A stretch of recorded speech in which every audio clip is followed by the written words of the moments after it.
Chapter 30. Chapter 30. The sirens off in the distance were resounding louder and louder as it cut through the night air with their speeding approach.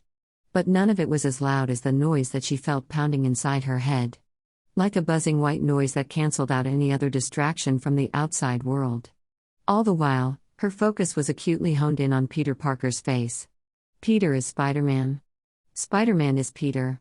For a long moment, that was all that her mind was able to comprehend. There was not much deeper thought with the reverberant shock that she could feel throughout her entire body, even straight down to her toes. So all that she did was stare. And memorize his features. That is until small bits of reality started to slip in through the cracks on the mental wall she had recently built in her mind. As she was looking at his face, she became more aware of the bloody cuts and bruises littered across his exposed skin. Worry deepened within her gut as she surveyed them. He was still unconscious. Was he all right?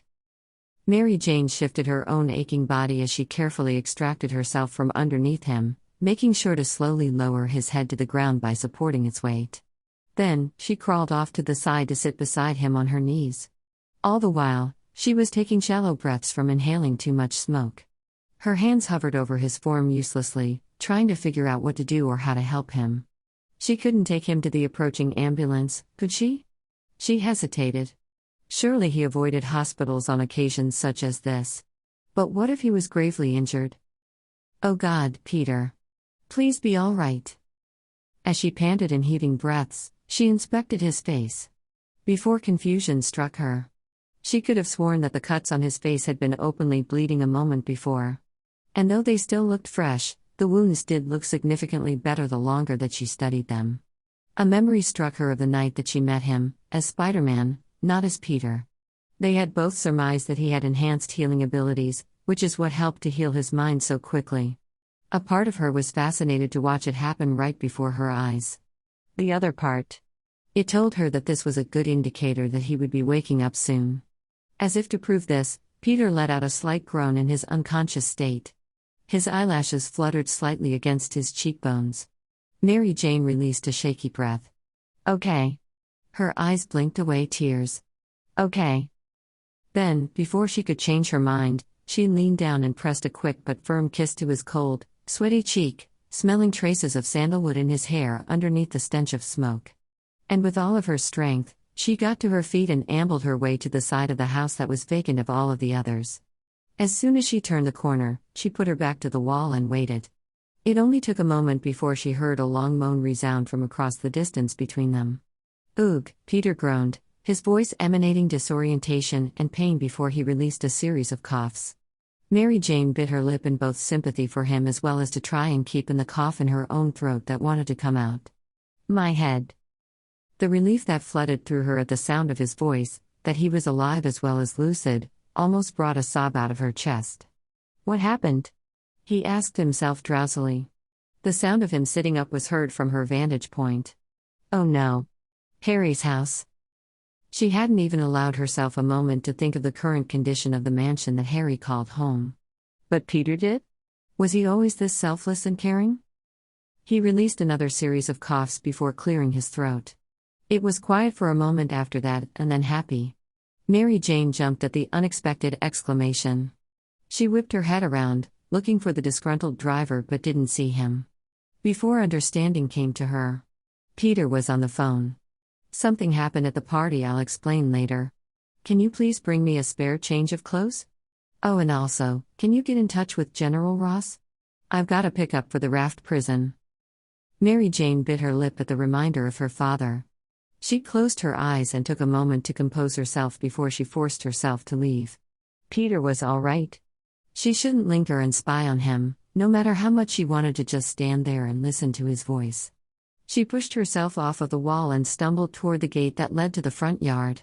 She was able to unlatch it with only minimal difficulty, which was a miracle in her mind because she could feel the adrenaline that had been maintaining her actions so far start to wane at a steady rate. She swayed on her feet as she pushed open the gate door, finally giving in to the desire to cough continuously. The front yard was pure chaos. Fire trucks were planted on the front lawn, already dousing the house with a large fire hose as firefighters started running into the building. I'm telling you. She heard Harry's voice from a not-so-far-off distance. They are still in there. And the voice cut off as Mary Jane stumbled forward, coughing up a storm. Mary Jane. She took 2 more steps before she tripped and fell to her knees on the grassy lawn, not even bothering to get up as she saw 2 pairs of heavy-set footsteps from the firefighters running her way. She could barely get a breath in now that the adrenaline was gone and the floodgates had been opened, so in between the coughing, she was hyperventilating. One of them scooped her up in his arms as he cried, "She needs oxygen." She let herself be weightless as the man carried her to the back of a fire truck, no longer having the strength to even keep her head up. The firefighter gingerly sat her down, and a moment later, an oxygen mask was covering her mouth. "I need you to just sit there and take deep and steady breaths, all right?" Mary Jane was almost too exhausted to nod, but she forced herself to do so. She hadn't even realized that she had been shivering until a blanket was placed around her shoulders. She clutched it to her and let her head fall against the side of the truck. She closed her eyes, breathing with regular intervals of coughing that broke up any potential of peace that could be had. She lost track of time for how long she sat there, but as it passed, her breathing had gotten slightly easier. But the exhaustion was paramount. Still, she wasn't able to make that slip into unconsciousness no matter how hard she tried. Her mind was both bustling and devoid of thought at the same time, as contradicting such an idea was. She knew that she had much to think and speculate on. Peter is Spider-Man. But the haziness that edged the corners of her mind didn't allow her to think much beyond that at the moment. Why wouldn't sleep just claim her? Then she would be able to think clearly once she woke up again. More time passed as the hurried movement of dozens of people surrounded her. She heard Harry call out to her as he was being ushered into an ambulance, but at the time, she hadn't even had the strength to open her eyes to acknowledge him. She felt bad about that. Mary Jane. Sudden strength found her at the sound of his voice and her eyes snapped open. Peter. He had spotted her from across the lawn and was currently running towards her, his face entirely marred with desperate worry, most of the wounds on his face now clear. When he reached her, he wrapped his arms around her in a tight embrace, but the action released a steady stream of hacking coughs to erupt from her lungs. Peter pulled away immediately. "Sorry. So sorry." His hands hovered over her in the air, as if afraid to touch her now. That wouldn't do in her mind, so she gave him a soft, reassuring look in her eyes before she reached out to grab his arm and coaxed him forward so that he was sitting right beside her. "Are you all right?" His voice was softer now, hesitant but searching. She reached up to remove her mask in order to speak, but his hand stopped her. "No, wait. Keep that on. It's helping you get better." She lowered her hand, nodded, and in response, she laid her head down on his shoulder and sighed. They sat there in companionable silence for a long moment, while Mary Jane simply enjoyed having him with her. His shoulder was a much bigger comfort for her head than that of the metal fire truck. But he also brought another level of comfort. He brought her peace. "I'm so sorry this happened to you," he said after a moment. There was an underlying guilt in his tone. She opened her eyes, not even having realized that she had closed them. She reached up to remove her mask. He tried to stop her again. "Wait. None of this is your fault, Peter," she said, her voice raspy and worn raw from all of the coughing. "It was my dad who came to a high school party looking for me. If anything, it's—" "Don't you dare say that this is your fault," he interrupted her. His voice was fierce, something that she had never before heard from him. It shocked her into silence. "You are the innocent party in all of this, Mary Jane. You never asked for any of this." She lifted her head and stared into his eyes. Her eyes started welling with tears. "He never really loved me, did he?" Peter could only stare at her, his eyes displaying so much emotion even as his mouth was frozen tight. She didn't expect him to answer. She coughed before letting out a shaky breath as she wiped at her eyes.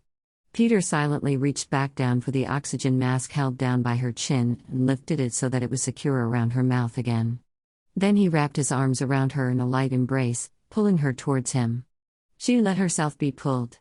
"I'm so sorry, Mary Jane," Peter whispered softly above her head.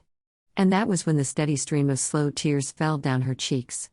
No words were exchanged after that. The crowd on the front lawn got less and less. Her breathing got steadily easier. All the while, Peter sat with her, holding her as she cried. That was how Mr. Hogan had found them. And not long after that, She was told by a firefighter that she was free to go, with instructions on aftercare in the coming days. Mr. Hogan drove them home. Only this time, instead of contempt or suspicion being shot back at her through the rearview mirror, she only saw concern pointed her way. Perhaps Happy Hogan has a heart after all. They dropped her off at the temporary apartment first. Mr. Hogan must have called her Aunt Anna because she was standing on the street outside waiting for their arrival, pacing with worry. She was ushered out of the car and Peter helped her up to the apartment by supporting her side in his strong arms. Normally, she would have felt guilty by placing so much of her weight on someone else, but it was reassuring to know that Peter could handle her weight, plus more if needed. He felt like a safety net over rough waters. When she was placed on her bed, the sleep that she had been longing for had finally found her. She drifted immediately with the last lingering thoughts on how she had much to think about when she finally woke. I know that this is short, but it felt like a good place to stop at the moment. Poor Mary Jane frown. Please leave me a comment/review.